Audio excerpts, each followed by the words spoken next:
Welcome to money cooking. எல்லோரும் எப்படி இருக்கீங்க? இன்றைக்கி வந்து நம்ம எள்ளை வச்சு எள்ளுருண்டை தான் செய்ய போகிறோம். கருப்பு எள்ளு 3/4 கப்பு எடுத்துருக்கோம் பாருங்கள். இதை நம்ம வாஷ் பண்ணி எடுத்துக்கலாம். எள்ளு வாஷ் பண்ணி எடுத்தாச்சு பாருங்கள். இதை ஒரு பிளேட்டுக்கு நல்லா கொட்டி விட்டு பரப்பி விட்டுக்கோங்க. ஒரு 10 நிமிஷம் உணரட்டுங்க. எள்ளு வந்து ஒரு 10 நிமிஷம் நல்லா உணர்ந்து வந்துருச்சு பாருங்கள். இதை வந்து ஒரு பேனில் சேர்த்து வறுத்து எடுத்துக்கலாம். எள்ளுண்டு செய்கிறதுக்கு பார்த்திங்கன்னா எள்ளு வந்து கரெக்டான பதத்துக்கு நம்ம வறுத்து எடுக்கணும். அதுதான் ரொம்ப முக்கியம். அடுப்பு வந்து சிம்மில் வச்சுக்கோங்க. வந்து ஒன்றோட ஒன்று ஒட்டாமல் வருது பாருங்கள். இது நம்மளுக்கு கரெக்டான ஸ்டேஜ். நல்லா வாசமும் வருது பாருங்கள். இந்த ஸ்டேஜில் அடுப்பு ஆஃப் பண்ணிக்கோங்க. ஆஃப் பண்ணி விடுங்க. அப்படியே விடுங்க. ஒரு 10 நிமிஷம் ஆறி வரட்டும். எள்ளு ஆறி வந்துருச்சு. இது ஒரு மிக்ஸி ஜாருக்கு மாற்றிக்கலாம். மிக்ஸி ஜாருக்கு மாற்றி வச்சு பாருங்கள். இதை நல்லா பவுடராக அரைச்சி எடுத்துக்கலாம்.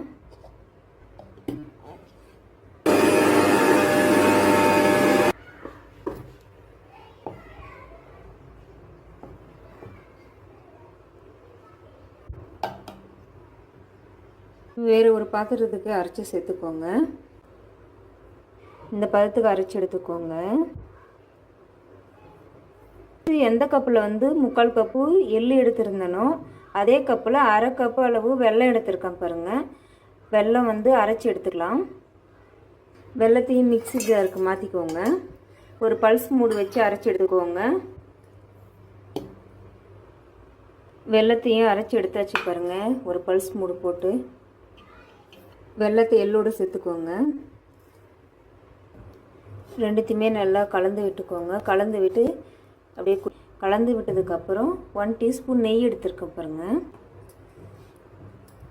நெய் சேர்த்து நல்லா கிளறி விட்டு உருண்டை பிடிச்சிக்க வேண்டியதாங்க.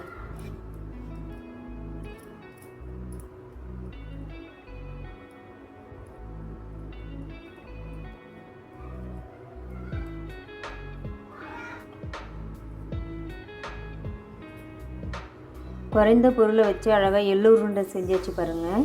இந்த எள்ளு உருண்டை வந்து உடம்புக்கு ரொம்பவே ஹெல்தி. ரத்தத்தை சுத்தப்படுத்தும். அப்புறம் வந்து நம்மளுக்கு கர்ப்பப்பையில் இருக்கிற அழுக்கெல்லாம் நம்மளுக்கு வெளியில் தள்ளிடுங்க எள்ளு உருண்டை சாப்பிட்றதுனால.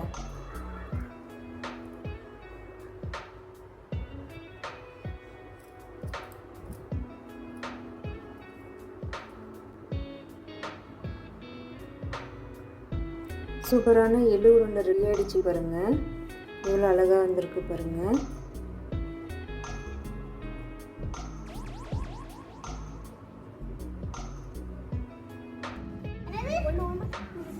இந்தாங்க எள்ளு உருண்டை எடுத்துக்கோங்க. எனக்கு ரொம்ப பிடிக்கும்.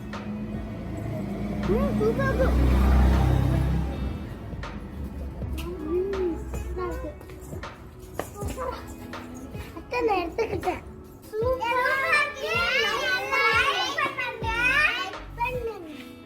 இந்தாங்க வச்சுக்கிட்டுங்க.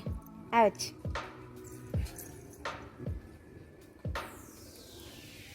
ஃபுல்லாக இருக்கும்னு நினைக்கிறேன். பிடிச்சிருந்தா ஒரு லைக் போடுங்க, கமெண்ட் பண்ணுங்கள், ஷேர் பண்ணுங்கள். முக்கியமாக நம்ம சேனலை சப்ஸ்கிரைப் பட்டனை ப்ரெஸ் பண்ணி வச்சுக்கோங்க. மீண்டும் ஒரு நல்ல வீடியோவில் சந்திப்போம். தேங்க்யூ.